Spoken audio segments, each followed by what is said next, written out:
क्या ऐसा कह सकते हैं कि चाइना थोड़ा बहुत when it comes to Bangladesh और because losing control over two major countries like Pakistan and Bangladesh, तो क्या चाइना थोड़ा बहुत पैनिक में आया हो, ऐसा आपको लगता है? I don't think so. I don't think at all. On the contrary, जिस हिसाब से ये ट्रम्प का टैरिफ गेम चल रहा है, if Bangladesh is not able to crack any deal, they will be forced to sit in Chinese lap because Bangladesh के लिए US markets are big. तो Bangladesh को then they will have to look at alternate markets, right? So they need economic support coming from somewhere.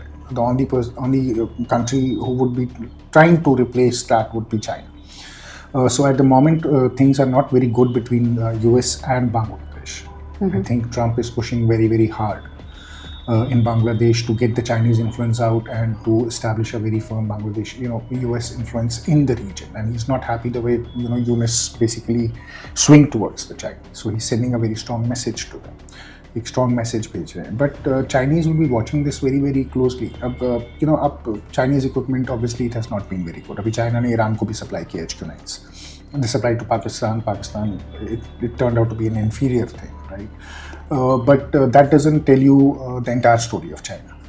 That doesn't mean that every equipment Chinese have is bad. Or that also tells you, are the Chinese willing to give these kind of countries this, state-of-the-art kind of weaponry, if any they have?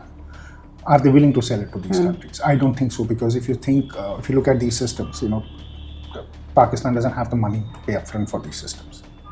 So most of them either come on loans or on subsidies or through some deal or the other deal. ठीक है, तो foreign exchange तो है नहीं कि वो they buy it on the table upfront saying that okay, this is for $100 million, $200 million, $300 we're paying China $500 million, we'll buy it.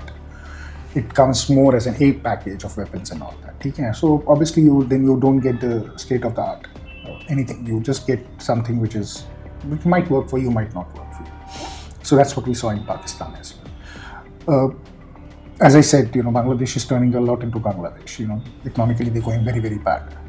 That is why they're called Bangladesh for a reason. But if you look at what is happening in Bangladesh, is that on one side the US has shown a lot of interest to Chinese, and that is not to counter the Americans. That is more to counter India. His calculation is that getting Chinese inside is going to keep the Indian influence away from Bangladesh and basically, become a threat to India.